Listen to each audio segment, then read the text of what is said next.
So we're all here in Indianapolis, and I think that's pretty appropriate, actually, for this society, glass and ceramic decorators, because look how colorful the Indy 500 is. And we're all talking about color today, for the most part. So I think it's pretty appropriate place. So what I'm going to talk about is the various ways that you can decorate glass and ceramics, and talk a little bit about the strengths and weaknesses of each material that you might use to help you choose the right material for your projects. So there's a lot of different ways to decorate glass. I'm sure that everybody here is familiar at least with all of these to some degree, some more familiar to some than others, but I'll touch briefly on a lot of these things and explain them a little bit more in detail and why they might be good for a decorator. So screen printing, one of the most common techniques, of course. Just about everybody in the room, I think, has probably done some screen printing. It's a nice, easy, time-tested way to put a decoration on a bottle. You can do multicolor designs when you're using thermoplastic inks. And in terms of versatility, you can do various shapes, sizes, flat glass, rolled, cylindrical glass and containers. Kind of the weaknesses of screen printing is if you're doing, say, like a mug or something with a handle on it, it's tough to get a full wrap around that. And if you have shapes that are a little bit odd, maybe not cylindrical, egg-shaped, something like that, it's a little more difficult to get a transfer to those, right? So this is good for cylindrical objects, things like tumblers. Not so good for egg shapes, things like that. Spray coating, another technique that I'm sure most are familiar with, and there are suppliers of spray coatings here. This is the best way you can get a full color wrap. So you use this technique when you want to get color on the entire bottle. So as you see here, these are some type of maybe a perfume or cosmetic bottle, and you can do several colors at one time. You see you have multiple guns, so you could actually have one color, another color, and do fades from like a dark blue to like a yellow or something like that, create transitions. Lots of special effects available in spray colors, so you can get things like pearlescent colors, neon colors, sparkle, texture finishes, and all the organic sprays. Ceramic sprays, a little more limited in color, and that's typically because of the organic chemistry, the inorganic chemistry limits that color palette. I'll talk a little bit about that when I get to the material section. Reverse roll coating is a technique that's widely used in the architectural industry. So this is very good for a flat substrate. You can do large panels like this, and it's capable of applying wide ranges of coating thickness. And the reason for that is, if you look at this closely, the coating roll is traveling in the opposite direction of the piece of glass. So it's almost like smearing coating onto the glass. So you're getting a really, really heavy deposit. So if you have a flat piece of glass, you want a very heavy deposit, or you're doing like a high volume of flat glass, this is the best technique for doing that. You can deposit 4 to 6 mils worth of coating by this technique pretty easily and pretty nice and evenly. Curtain coating is another technique that you can do pieces of flat glass and do them quickly. This is actually even faster than roll coating. It's a little bit, there's a little bit of a drawback to curtain coating because of the amount of ink is exposed to the air, so you get evaporation and drying. But it is good for odd shaped substrates, like something like this, or if there's a substrate with a hole in it, right? You can coat those very easily as well. Another drawback to curtain coating is that sometimes on the edge of this piece of glass, you'll coat that on the leading edge. You can actually see it right here. On that leading edge, you'll get a little bit of drip on the leading edge. So if that's something you couldn't live with, curtain coating wouldn't be the way to do it. But if you need to do a lot of pieces very fast, and they're all different sizes, various types and shapes, this is a very good technique. Pad printing, this is not so much used in the glass and ceramic industry, other than maybe dinnerware, where they put the back stamp on a dinnerware. But what pad printing is really good at is for these cylindrical or egg-shaped objects. So for instance, people who print golf balls use pad print to put the logos on the golf balls. Pens, ink pens, promotional ink pens get printed with pad printing. And as I said, the back stamps on dinnerware, which the Homer Laughlin guys probably know all about, can be done by pad printing or screen printing. So this is a versatile technique for 3D objects. Decal transfer, definitely good for complex patterns, right? So if you have something very complex to print onto a surface like a mug that does have a handle, you can do this on decal paper, then do a water slide to it. Water slide it onto the mug, squeezing out the bubbles. So this is a great technique for putting a complex pattern onto something that's egg-shaped or has a handle or is cylindrical. Etching and frosting, there's a difference in texture with etching and frosting. Both of them, you're kind of altering the glass surface to give the decorative technique here. In frosting, it's almost always a more cloudy look rather than etching, right? It has not as much transparency as etching. And it's usually the whole bottom when you're doing this kind of work. And typically it's by using acid, HF acid, to do this, which is in some cases difficult to handle, but it can be done. But more typically now, people will etch and frost by using a spray, a ceramic spray. It'll get a very similar effect to this. There's a couple manufacturers here that have some very popular products that do exactly this without having to use messy acids. Hand painting and brushing, another technique. This is widely used by artists. So you can use it on glass enamel. You can use glass enamels, do it on glass. You can use ceramic materials and do it on ceramics. You can hand paint precious metals, like on this little dog. And it's occasionally used sometimes to touch up decorations. When I was actually in the electronics industry, we actually had people who were touching up gold circuit patterns by hand. Because when they printed these patterns, if you had a defective pattern, well, it was a lot of gold that you lost in that circuit pattern. And you could touch it up and fix it by painting it and save the print. Glass staining, you can actually do glass staining basically two different ways. One is by using colored glass, and the other is by actually painting and coloring the glass yourself with a powder or a paste to get the color. And it's traditionally done in steps, right? So you have a design you take from what they would call cartoon. So you do the cartoon, you cut your glass pieces, and if they're colored, then you would just assemble them. If they're not, you would do a coloring and then a firing process to get the color. And then when you're all done, you would solder and mount this together. So that's a very specific industry that's kind of totally different than anything that we're really doing here. Sublimation is a kind of a neat technique. The reason I mention this is because there are products here that will work for sublimation. Basically what it is you have an object that has some kind of coating on it that will accept a sublimation ink. And a sublimation ink is a material that it passes, when you heat it up, it passes straight from solid to a gas. There's no like liquid phase in between. Like, when an ice cube melts, it's water and then the water evaporates. It's something that goes straight from solid to gas. So what's done is a special ink that does this is printed onto a piece of paper. It's wrapped around the mug that has the coating on it. And then the whole thing is put in a heat press and they heat it up so that ink vaporizes and then diffuses into the coating, producing the image.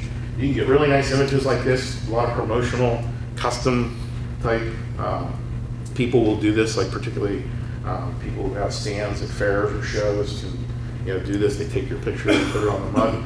And the reason I mention this is that the waterborne coating suppliers here in the room, most of their waterborne coatings can be used as the sublimation base coat. They will actually accept those inks. So you would spray that item first with the waterborne coating, and then you can do the sublimation to it after it's cured. And then, of course, digital printing. There was a lot of talk about this morning, and it's becoming a much more popular technique. That's an image of a Deco printer, one of the Ferro technologies now, and an example of the type of images you can get. You get very, very good images, custom work like this, but it's a slow technique, right?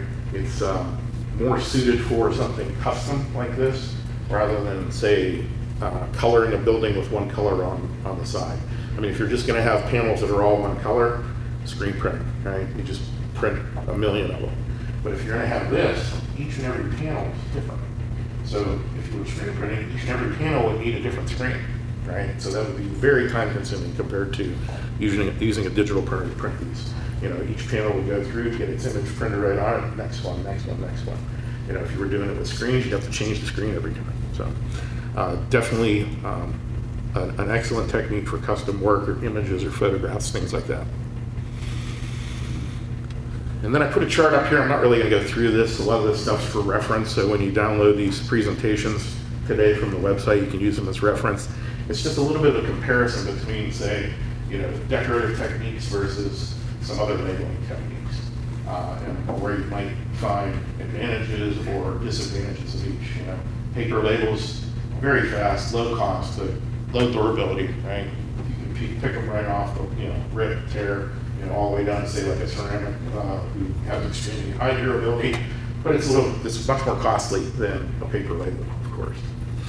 You know, some limitations to, you know, versus ceramic versus organic, heavy metals, these are not. But you can look at that chart at your leisure. I won't take too much time. So now moving on, so you know all these techniques and what are the kind of things that you have to decide when you're selecting a way to do it. You know, so I have here listed a number of things, each of which are important in its own way, and I'll go through these a little bit in the next slides. So the most important thing right away is the substrate. Right? That's going to dictate to you, you know, the material option that you're going to have. So, you know, for instance, if you're firing something, you know, it's really hot, and you have to have a substrate that's going to withstand that temperature. So, you know, your substrate, boy, I had these backwards. Your substrate will dictate the temperature at which you can cure. Right? So if you're talking about plastics, you can see that even the best plastics, they can only withstand about 500 Fahrenheit. That's it. So there's no way you could use any ceramic material on a plastic, and I'm sure everybody kind of knows that common sense wise anyway, right? But then if you're talking about glass, well, you can, you know, go all the way up to, depending if you're decorating porcelain, 1750 degrees Fahrenheit and still be fine. Basically what you're doing here is you're selecting a material that would fit to the firing temperature of the wear, because you don't want to heat the wear up so much that you distort it. You know, I'm sure people would run into decorating a wine glass, and if, you know, you heat it up too far, it just kind of bends over because that stem got soft, right? And this kind of gives you an idea of the amount of energy that's put into firing your ceramic enamel on versus curing your organic.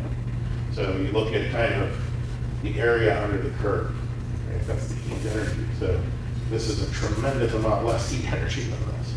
Right? Whoops.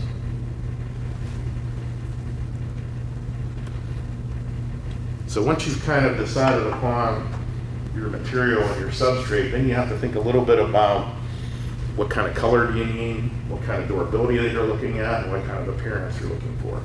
So, you know, if you're doing ceramic enamel, something like the rolling rock bottom on the end, you're a little bit limited in appearance, right? You're not going to be as maybe glossy and shiny as some of the organic you see in the middle, and you may not ever be able to get effects like these on the end that you can get with some waterborne spray fittings, right?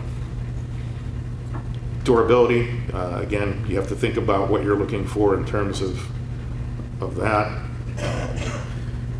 Color appearance, as I mentioned, like bright ceramic reds and oranges are going to contain cadmium for the most part. So if you're limited by that, you're probably going to have to choose to go to an organic method if you want to get those bright reds and oranges and not have to worry about, you know, Prop 65 or compliance to, you know, any of those regulations. Some colors you can't even achieve in ceramic enamels, you know, like a deep dark purple. You can't really get that without using gold in a ceramic enamel, which makes it really expensive. So an organic option would be desirable for that. Those are going to give you the widest ranges of color and special effects for sure. But then the durability question comes up, and we talked, about this a little bit this morning, right? How do you measure durability? And the example which I have is exactly the same example that Steve mentioned this morning. A car, right? So a car paint is extremely durable, right? If you think of it in the sense of what does it have to do? Well, it has to be outside on this car years and years and years, still look shiny, still look like it was, new, doesn't chip when it gets hit by rocks or dirt and things like that. But, if some angry ex-girlfriend wants to key that car, right? Your car? Yeah. No, not my car. The first one was. This one's not mine. But, if you take a key to it, you're going to scratch it. But you wouldn't say that car does not have durable paint, would you? Not really, because you measure it a different way than you measure ceramic enamel. So that's kind of the example I like to use. And yeah, with key fobs now, I guess you have to find something else to scratch with because you don't have a key. Right? Oh, and by the way, whoever comes to me at the bar and tells me the make, model, and year of that car, I'll buy them drinks. So we'll talk a little bit about ceramic enamels now, and you basically can divide those into really kind of two categories: leaded enamels versus the lead-free enamels. So if you're looking for transparent colors, really the leaded enamels are really the only option for you. You can't really get good transparency in a lead-free enamel, so you're limited to a leaded enamel or an organic color to get yourself a transparent color. Durability-wise, you'll have some lower firing leaded enamels and some higher firing. The difference there is if you want the really good, excellent acid alkali resistance, you're going to need the higher firing enamels, the 1120 to 1170, 1160 type enamels in lead. Those are the ones that are going to give you the best acid resistance. And there's a number of suppliers here that have these products. So for specific recommendations, you can certainly talk to them about that. Then when you're looking at lead-free, there's two main chemistries, zinc or bismuth-based.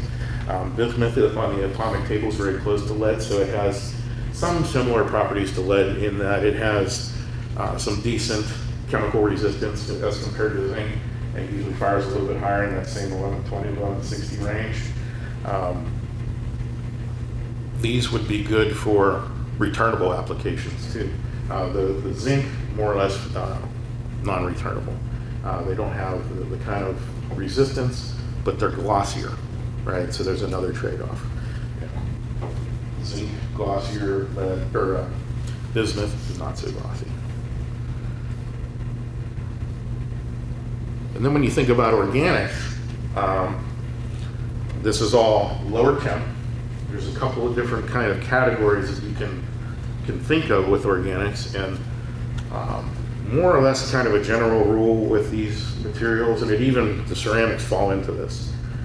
The more energy you put into something to either cure it or fuse it to a substrate, typically the more energy you need to take it back off the substrate, right? So ceramic enamels, you're firing them, you're fusing them, they're part of the substrate.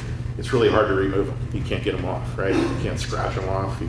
They're not going to come off, and, unless you're using chemicals to pull them off, right? And then when you think about air dry, low temp, epoxy type materials, they're probably the least durable, right? Because you're not putting a catalyst in it. It's more or less forming a film. There's really no reaction going on. So that has the least amount of resistance, but because of that, it's the most economical, right? If you have an application where you don't need resistance, you just need to get it decorated and get something that's going to go on a shelf or something and nobody will ever wash it, epoxy air dry is fine, right? One of the drawbacks to that is because it's air dry and low temp, it might take a little while for it to dry and then for you to be able to handle it and put it into a container, right? There's thermally cured products, single component, so you bake those to cure, and those are even a little bit more durable, right? I'm actually going the wrong way, actually. this way. So 2 components. So that's kind of the next step up from an air dry, is where you're taking kind of the same chemistry, you're putting a catalyst in it, sort of like when you buy the glue at the hardware store where you mix the 2 components together. You'll have a certain amount of pot life or shelf life, screen life, to use it, typically about 8 hours. But they're more durable than air dry because there actually is a reaction taking place, and the 2 components are cross-linking and forming a very tough film. Baking, single components, same thing. They're not as reactive as those 2 components are not as reactive, so they need heat to make that reaction occur. So that's actually a much stronger application.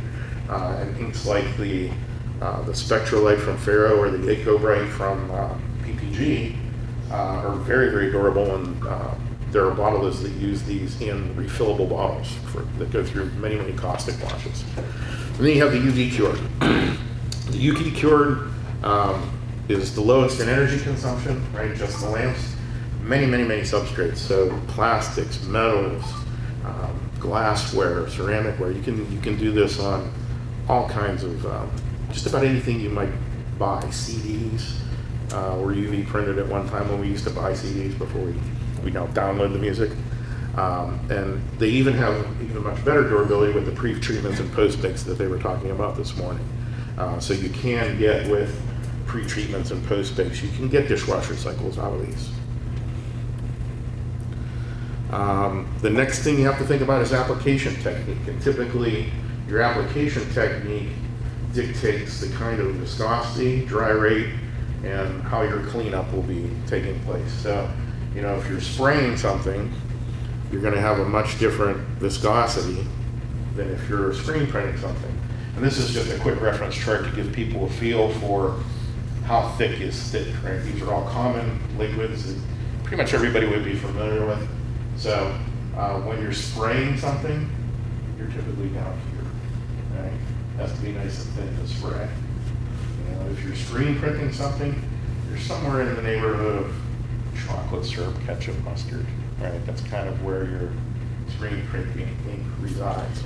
And that's because with the screen printing, you're trying to shear it through a screen, and then it has to stay and maintain registration, line width, that kind of thing. With the spray, the reason why you can go this low and have this much solvent in it is if you go back to that slide and you look at this, when you're spraying like that, a lot of the solvent's evaporating on the way to the part, right? So it's already drying as soon as it's leaving the tip of that nozzle. So you do get some dry there. So put this chart up, just a little bit of comparison between the techniques, kind of like what the typical target viscosities are. And then you can look back to the chart to get an impression of what that viscosity is like when you compare it to a common material. And shear rate, this is basically a number that tells you how much shearing action is placed on that ink or coating when you're applying it. It happens during the application, right? So you can see that screen printing actually has the most shear, right? Closely followed by that reverse roll coating. And the reverse roll coating is so high because the roll's moving in the opposite direction of the glass, so there's a lot of shear right there. And then dry rate is important because, for instance, screen printing, if it dries on the screen, you're going to get clogs. So it has to have a slow drying solvent to maintain the openings in your mesh, right? For roll coating, even slower because you have this giant roll, right, with all this ink on it. And if it doesn't dry very slow, you're going to have problems with clumps and stuff forming and causing defects, right? Spraying typically fast, right? Because you're spraying it, you're losing solvent when it's on the way, and when it hits, the rest of it's out of there real quick. Pad printing is also very fast drying, right? So it gives you an idea of, you have to think a little bit about the technique when you're picking an ink. All right, so this is kind of a little bit of a summary of some of those things that we talked about in terms of whether you're curing or firing, what temperature you're going to be at, the substrates you can use it on, what colors you can expect, the durability, and the relative cost. Now, these costs are not necessarily the applied cost. It's more or less the cost of the product itself when you buy it. The applied cost can be totally different. That's a lot about your process and how you control your process, right? So Your applied cost would be labor time, machine time, anything like that, like the amount of energy you use to cure the product. So it's hard to put a number to applied cost, but it can certainly be calculated out. So by this point, right, now you're all confused. It's like, oh boy, I don't know. Now I don't know what to pick, right? Because I have all these options, and there's so many things to think about. Well, what am I going to do, right? Well, what you do is you have resources. There's people all over this room that supply wear, we supply materials, equipment. Ask them, right? We're all resources for all these decorators, all of us together, right? And this conference itself is a resource. Just coming, networking, meeting the members, who have done things similar to what you've done, can help you with your processes. And then, of course, in today's world, you saw all the YouTube videos that were up on the other presentations. I don't have any, but that's also a good resource. I actually, my dryer was making this squeaking noise, So I took the model number of the dryer, I put it into Google, it took me straight to a YouTube video on how to fix it. Right? I bought the part for $15 and I fixed it in only a half an hour from a YouTube video. So it's an incredible resource, really. And so at this point, if you have any questions, I'd be happy to entertain them. Will your slide be available to the members? Yes. Yes, it'll all be on the website, all available to members, absolutely. Yes? Are you sure would that be a Ford Mustang GT fastback under this 2010? Oh, I don't know which car that is. I was talking about the Chevy. I'm not real sure. I knew you would know that too. I knew you would know that. But I'm talking, well, see, I already gave away one of the 3 things for the blue car. It's a Chevy. So now all you need to tell me is the model number of the year, or the model type of the year. So. Super Sport. Chevelle, yeah, Super Sport, 1968. 67. The round headlights give it away. 71. Yes, 71. Well, it's a group help, so you're. So now I have to buy everybody. Everybody gets a drink. All night, Sean, all night. I think you said the round on it? And then contact information for, now you can look at these, and 2 of these guys are experts, but I'll let you figure out which 2. All right, thank you very much.